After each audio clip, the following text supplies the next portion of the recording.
retour dans cette édition du 21 août 2023. Merci beaucoup pour votre fidélité. Merci beaucoup si vous nous rejoignez à l'instant. Instant dans lequel il est l'heure désormais de retrouver le président des analystes techniques, monsieur Daniel Cohen-Delara. Bonjour Daniel. Bonjour Monsieur Louis-Antoine. Bonjour Daniel, je suis ravi de vous retrouver pour cette nouvelle saison. Vous êtes donc président de l'Association française des analystes techniques et avec nous très régulièrement, toutes les semaines, pour nous présenter vos market movers, c'est-à-dire les valeurs qu'il faut avoir ou non en son portefeuille. Et on va commencer, Daniel, ces market movers par le secteur de la tech. Le secteur de la tech fortement chahuté par la hausse des taux longs. Quelle pourrait être la perspective sur ce secteur selon vous ?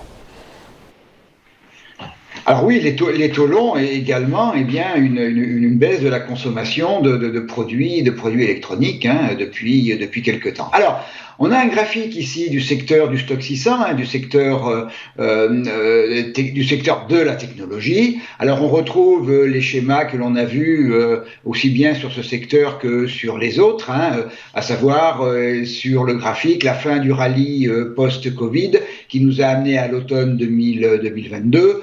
Une tendance baissière qui s'est mise en place, qui a duré un an, jusqu'en octobre, c'était octobre 2021, jusqu'en octobre 2022, cette tendance baissière. Et puis, depuis, on est reparti sur un schéma haussier, avec un niveau dont on va reparler et qui est le niveau absolument déterminant pour ce secteur, qui est le niveau de 644,9, qui est le dernier plus haut dans la tendance baissière l'été dernier. Et ce niveau a été refranchi en gap, qui plus est, au début de 2023 et qui a véritablement d'abord invalidé la tendance baissière précédente et lancé le schéma haussier dans lequel on est toujours.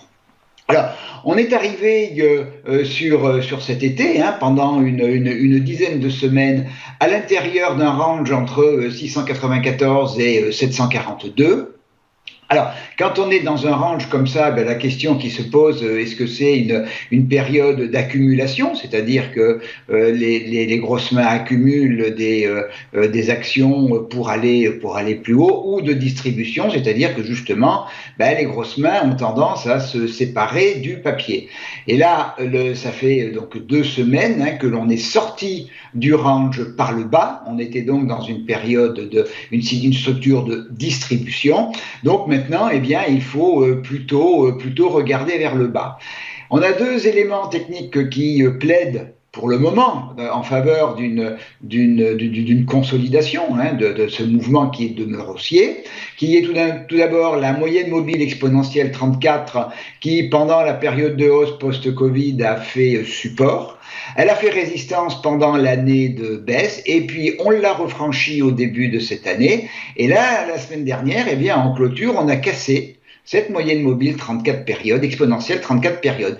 Et puis le RSI, marque la faiblesse du mouvement actuel, puisque la semaine dernière, on est repassé en dessous du 50, donc qui est plutôt en direction de RSI de baisse. Donc on est sous une forme de croisée des chemins et cette semaine va être particulièrement importante, notamment sa clôture. Première possibilité, on a fait un excès baissier et on réintègre 694,50, c'est-à-dire que on réintègre le range. C'est pas a priori la solution à laquelle je donnerai faveur. Ou on continue le mouvement de baisse qui a démarré quand même déjà depuis 3 semaines et à ce moment-là, on irait vers un niveau dont je viens de parler, qui est ce niveau fondamental, majeur de 644,90. C'est tout d'abord un niveau de polarité, c'est-à-dire que c'est un niveau qui a fait résistance en juillet de l'année dernière, résistance à la fin de l'année dernière, et à 2 reprises au printemps, il a fait support.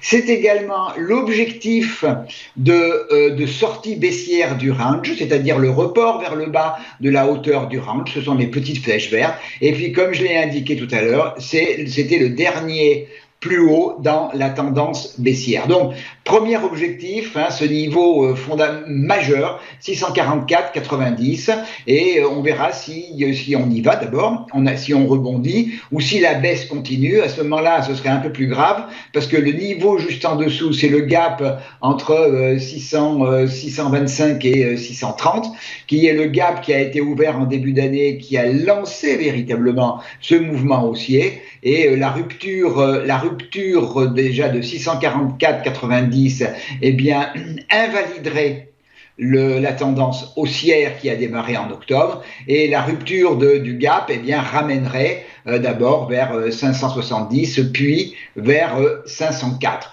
Alors, ce niveau de 644,90, il va falloir quand même que les vendeurs aient de vrais arguments pour le casser. Qu'on aille le tester me paraît tout à fait, c'est un peu mon scénario privilégié, mais ce scénario s'accompagne d'un rebond sur 644,90.